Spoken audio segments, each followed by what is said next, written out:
In fact, my presentation is very simple. I'm going to use a few numbers and lights and then to draw some inferences out of that. In fact, I think it's the right time now to talk about these two agreements. Let me put the question in context. Looking at the background, in fact, these South Asian countries had this policy reform process, unilateral policy reform process, towards trade liberalization for some time. And in that context, the region, the countries also initiated program for regional integration, and the first one has been the initiation of the South Asian Association for Regional Cooperation, SAARC, in 1985, and in that context, in fact, they implemented SAFTA, South Asian Preferential Trade Agreement, in 1995, and then moved ahead with SAFTA, Agreement on South Asian Free Trade Area, in 2005. And not only that, the SAARC also has, in its agenda, has the plan to establish South Asian Custom Union by 2015 and South Asian Economic Union by 2020. So it is also a question that how much we have been preparing ourselves, because in the proposal it is mentioned that the countries should prepare themselves much in advance to reach South Asian Economic Union by 2020. And that's going to be a big change if it is going to be realized. In fact, having all these things, then Sri Lanka and India, as well as Sri Lanka and Pakistan, initiated this bilateral trade agreement, ILF FTAs, India, Indo-Lanka Free Trade Agreement, implemented in 2000, and PLFTA, Pakistan-Lanka Free Trade Agreement, in 2005. Not only that, we also have something more, the agenda that is called Comprehensive Economic Partnership Agreement with both India and Sri Lanka, India and Pakistan, but they got delayed for some other reasons. So, having said all these things, the background issues, you can imagine now, we have somewhat rapid growth. This is one of the fastest growing regions in the world. And we have unilateral policy reform processes, and we have regional initiatives for integration, but it has been a big question to all the trade theory that why the region is not performing well in terms of intra-trade. So in that context, however, I took these FTAs, the two free trade agreements with India and Pakistan. There are many other agreements, bilateral agreements in the region. And I want to look at, have these free trade agreements, at least, have they made any difference to trade performance in the region?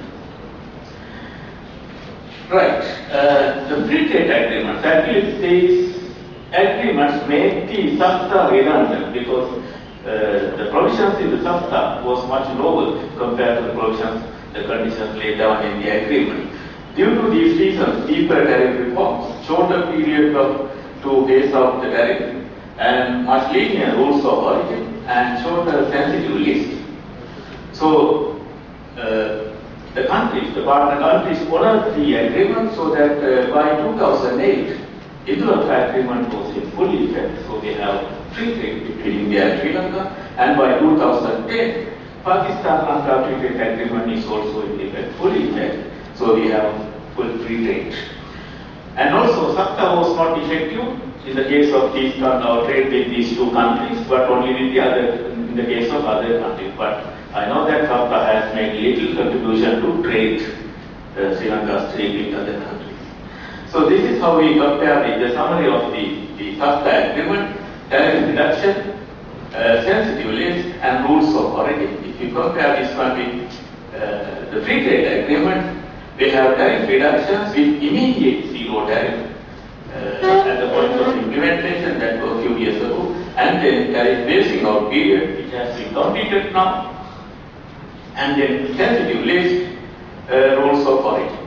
So when we compare these things, we can see that the bilateral free trade agreements are actually, they make this SAFTA redundant. Okay, for the next few slides, I'm going to show you a few lines, few graphs and numbers, so that these are the major the highlights that I'm going to take out of those things. Sri Lanka's trade with South Asian is actually dominated by trade with India. About 90% of our current trade in the South region is with India. And during the past 2 decades, the share of Sri Lanka exports to and import from India has grown rapidly. As of 2010, in fact, India is our largest import origin as a country and third largest export destination. Trade with Pakistan was also substantial, in certain cases much higher than trade with India, but until the mid-1990s, but declined subsequently. Sri Lanka also has a growing trade deficit with both countries, in fact 2 billion with India and 200 million with Pakistan. If you look at this one, this shows the Sri Lanka's exports to India and Pakistan, and you can see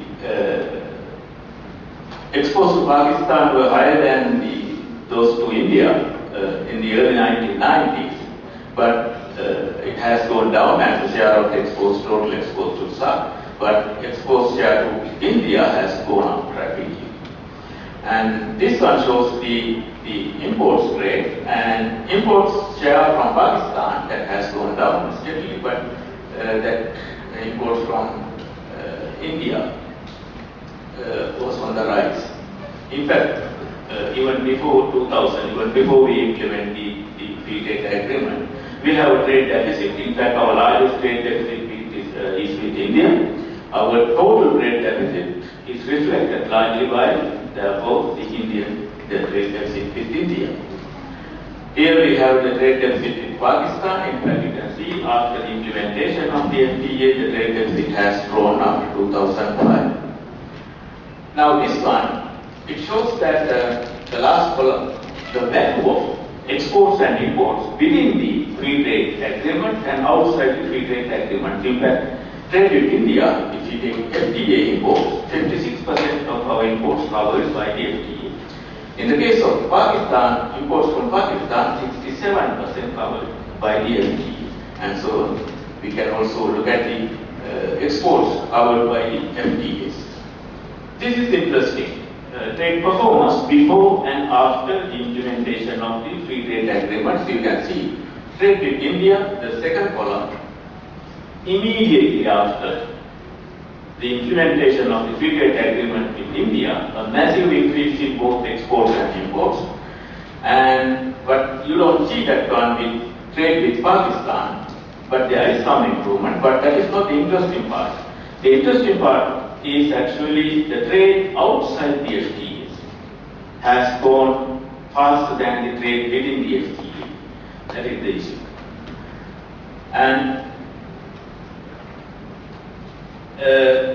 I also have some products traded with India and Pakistan, and I have a lot of things to say about these things, but I will skip those things. But anyway, exports to India, before the agreement, that was dominated by tea, spices, and in fact paper and metal waste and scraps. Still they remain the same, but in fact we have quite diversified our exports to India, including, and large part of that is in the manufacturing sector. Imports from India have grown rapidly, but the change has been actually the improvement of the imports of intermediate goods from India, as well as motor vehicles, motor spare parts. In fact, motor vehicles, motor spare parts, these things, part of them come under the FTA and part of them the sensitive list as said. So that has gone in the non-FTA import sector as said. Exports to Pakistan, it was very traditional. About 20 years ago, we had primary exports to Pakistan, and still it is the primary exports. Mainly coconut and natural rubber, and still we are exporting largely coconut and natural rubber. Imports from Pakistan, that has grown a bit more. Intermediate goods, basically, and intermediate goods to manufacturing, particularly garment sector and other manufacturing sector, as well as cement, and in addition to pharmaceutical products. Okay, now let me bring out some of the issues coming out of the free trade agreements. This is with India. Trade with India, it has changed rapidly during this 10-year period after 2000, but we have some of the issues, emerging issues. Certain increase in the trade flows immediately after the implementation of the free trade agreement, that is within the first half of the decade. It has gone down rapidly in the second half of the decade. And secondly, imports outside the FTA have grown faster than the imports that are coming under the FTA. In fact, Sri Lanka was also shifting during this period in the 1990s from high-cost sources of imports like Japan and other East Asian countries to low-cost source markets. So India was obviously the first choice. And India also had initiated this liberalization process and started transformation of its industries to be competitive in the world market, so that this coincidence was actually very much in effect, and it was reflected through our import trade. That's why we shifted our import trade from other countries to Indian source market. In the case of Pakistan, of course, 5-year period, I think if you look at the Indian experience, you have seen massive increase in trade during the first 5 years, but we don't see that running the first 5 years in the case of free trade agreement with Pakistan. Our exports to Pakistan are still dominated by primary exports, but of course we have improved our imports from Pakistan. That's why the trade deficit is also growing. However, this 5-year period, there are some reservations about it. In fact, this 2005 to 2010, this 5-year period was not a good normal period to consider the performance. In fact, there are some internal shocks in the country and external shocks, and we all got affected by these problems, so that these reservations could have affected the trade with Pakistan as well.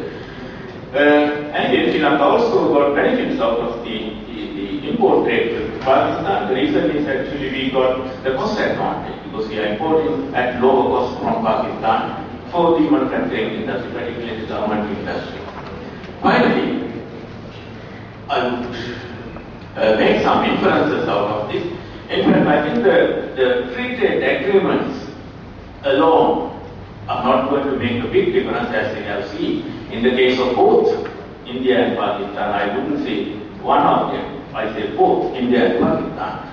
We need to look at the other surrounding, the environment as well, because the connectivity, investment, service trade, related infrastructure and information flows are important, even if we want to make FTAs more effective. In fact, when we trade with India, it is trade with South India, Chennai, Mumbai and Kochi, and not trade with Delhi or Kolkata.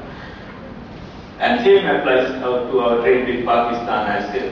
In fact, trade performance could be better if we have an overall liberalized economic regime, but during the past 5 years, particularly after 2005, Sri Lanka has increased its protectionism.